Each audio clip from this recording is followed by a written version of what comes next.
Magandang araw sa inyong lahat at welcome sa aking channel. Sakaling magretiro umano sa mundo ng showbiz, sinabi ni Coco Martin na plano nilang manirahan sa ibang bansa.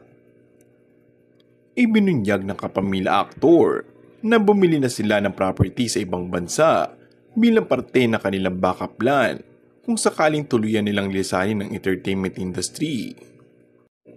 Ito raw ang naisip nila dahil doon kasi walang pakialamanan ng mga tao. Kahit saan ka pumunta, normal lang ang lahat. Masarap din ang feeling na kahit ano pwede mong gawin. Kahit tumambling ka sa kalsada, yung mga ganon. Pwede mong gawin lahat ang gusto mo nang walang makakapansin sa'yo. Walang magpo-post sa'yo sa social media, mas may freedom. Habang tumatanda, gusto mo laging peaceful na lang.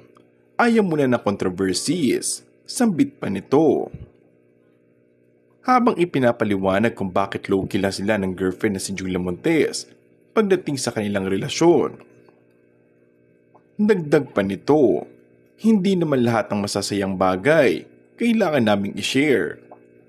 Pwede naman, yung tahimik lang, nag-e-enjoy lang kami. And that's all for our today's video. Kung bago ka lang sa aking channel ay mag-subscribe at pindutin na rin ang notification bell. Maraming salamat!